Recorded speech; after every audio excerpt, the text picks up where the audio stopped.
अपने पति जियाउर रहमान की मौत के बाद खालिदा जिया बांग्लादेश की राजनीति में पदार्पण की थी। यह दौर था 1983 का, जब वह बांग्लादेश नेशनलिस्ट पार्टी की कमान संभाली। हालांकि वह पहले इसके लिए तैयार नहीं थी, लेकिन अपने पार्टी के नेताओं के कहने पर वह राजनीति में आई थी। लेकिन उसके बाद उन्होंने धीरे धीरे पार्टी पर अपनी पकड़ मजबूत कर ली और 1991 में वह बांग्लादेश की प्रथम महिला प्रधानमंत्री बनी। इसके बाद काफ़ी चुनौती और संघर्ष के बीच उन्होंने सत्ता का संचालन किया, बांग्लादेश को एक नई ऊंचाई पर ले जाने का प्रयास किया।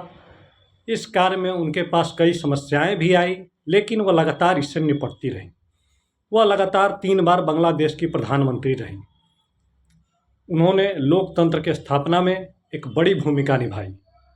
उस दौर में उन्होंने यह साबित किया कि अगर सही निष्ठा से काम किया जाए तो कामयाबी मिलती है। 80 वर्ष की उम्र में उनका निधन हो गया है।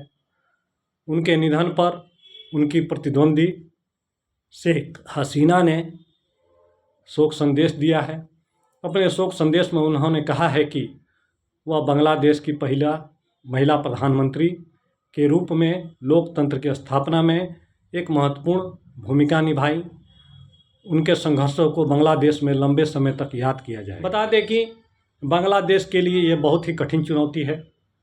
वर्तमान समय में वहाँ राजनीतिक उथल पुथल चल रहा है और अब वहाँ खालिदा जिया का जाना एक बड़ी घटना है। हालांकि खालिदा जिया के बेटे बांग्लादेश में प्रवेश कर चुके हैं और माना जा रहा है कि अगले चुनाव में वह उम्मीदवारी करेंगे।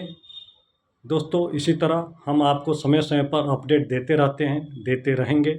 आप हमारे पूरबिया टुडे को लाइक कीजिए, सब्सक्राइब कीजिए और अपना इसी तरह से स्नेह बनाए रहिए। नमस्कार।